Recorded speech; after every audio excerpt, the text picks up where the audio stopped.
warahmatullahi wabarakatuh. Saya Rifa Justira, NPM 18111004114. Di sini akan mempresentasikan tentang metode pembelajaran IPA SDMI. Saya sebagai pemateri pertama akan menjelaskan tentang pengertian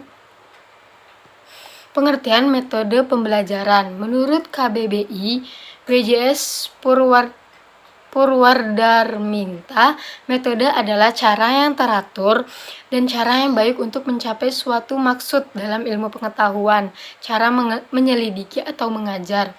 Misal untuk menyelidiki berbagai sejarah kebudayaan buku pelajaran. Umar Malik menyatakan bahwa metode adalah cara untuk menyampaikan materi pembelajaran dalam upaya mencapai tujuan kurikulum. Definisi tersebut menegaskan bahwa metode pembelajaran ialah yang pertama cara, yang kedua untuk menyampaikan, yang ketiga materi pembelajaran, lalu yang keempat adalah sebagai upaya mencapai tujuan kurikulum.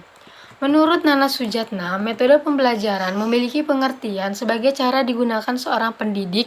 Dalam hal ini, guru dapat menjalankan fungsinya berinteraksi dengan anak didiknya pada saat proses pembelajaran berlangsung. Menurut M. Sobri Sutikno, metode pembelajaran merupakan cara-cara yang dilakukan oleh pendidik agar terjadi proses pembelajaran pada diri siswa dalam upaya mencapai tujuannya. Dalam dunia pengajaran, metode adalah rencana penyajian bahan yang menyeluruh dengan urutan yang sistematis berdasarkan pendekatan tertentu. Jadi, metode merupakan cara melaksanakan pekerjaan, sedangkan pendekatan bersifat filosofis berdasarkan pemakaian bahasa.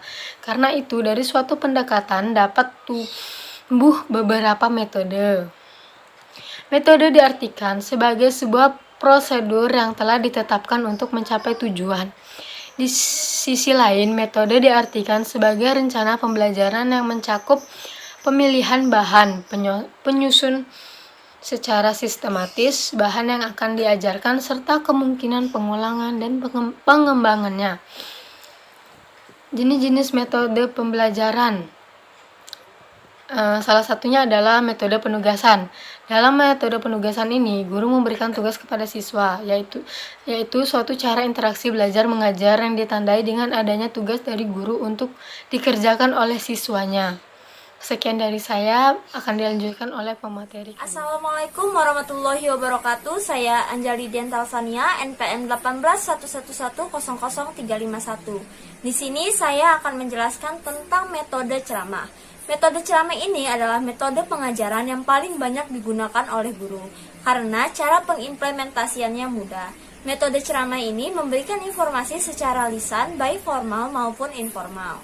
Nah, pembelajaran melalui ceramah ini guru itu memberikan informasi kepada siswa melalui kata-kata. Jadi, guru menjelaskan dan siswa mendengarkan. Terima kasih. Wassalamualaikum warahmatullahi wabarakatuh. Assalamualaikum warahmatullahi wabarakatuh. Saya Dilaulianti, NPM 18111000376. Di sini saya sebagai pemateri ketiga akan melanjutkan presentasi. Saya akan mempresentasikan tentang diskusi presentasi. Presentasi adalah suatu kegiatan berbicara di hadapan banyak orang, berbeda dengan pidato yang lebih sering dibawakan pada acara resmi dan acara politik. Presentasi lebih sering dibawakan dalam acara bisnis. Tujuan presentasi adalah yang pertama menyampaikan informasi, yang kedua untuk meyakinkan pendengar, yang ketiga untuk membujuk para pendengar. Lalu di sini ada jenis-jenis presentasi. Yang pertama adalah presentasi dadakan. Presentasi ini dilakukan secara mendadak dan tanpa persiapan. Yang kedua, presentasi naskah. Presentasi yang dilakukan seseorang dengan membaca naskah. Yang ketiga adalah presentasi hafalan. Presentasi ini dilakukan menghafal dari teks yang telah disediakan. Yang keempat, yaitu presentasi extempore. Presentasi jenis ini presentasi yang paling baik dilakukan dibanding jenis lainnya. Sekian materi dari saya akhiri. Wassalamualaikum warahmatullahi wabarakatuh. Dan yang res video studi pemateri keempat, jadi akan melanjutkan materi tentang eksperimen. Eksperimen adalah percobaan yang bersistem dan metodis untuk membuktikan kebenaran suatu teori dan sebagainya. Pengertian metode eksperimen adalah suatu percobaan yang dilakukan untuk membuktikan suatu hipotesis, seperti yang diungkapkan oleh Sagala, untuk membuktikan suatu pertanyaan atau hipotesis tertentu. Eksperimen biasa dilakukan pada suatu laboratorium atau di luar laboratorium. Pekerjaan eksperimen mengandung makna belajar untuk berbuat, karena itu dapat dimasukkan ke dalam metode pembelajaran. Metode ini membantu siswa dalam memahami materi sesuai dengan fakta yang sebenarnya, karena siswa dapat mengamati secara langsung fakta yang ada pada suatu benda atau suatu proses.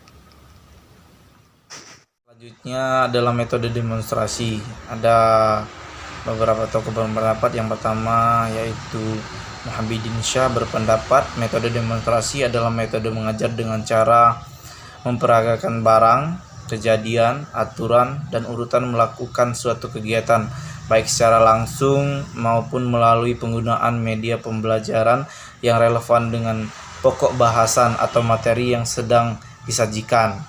Nah, selanjutnya Saiful Bahri berpendapat juga metode demonstrasi adalah metode yang digunakan untuk memperlihatkan suatu proses atau cara kerja suatu benda yang berkenaan dengan bahan pembelajaran. Selanjutnya adalah metode karya wisata. Metode karya wisata atau disebut juga metode study tour adalah metode mengajar dengan mengajak siswa mengunjungi suatu tempat guna untuk memperluas pengetahuan.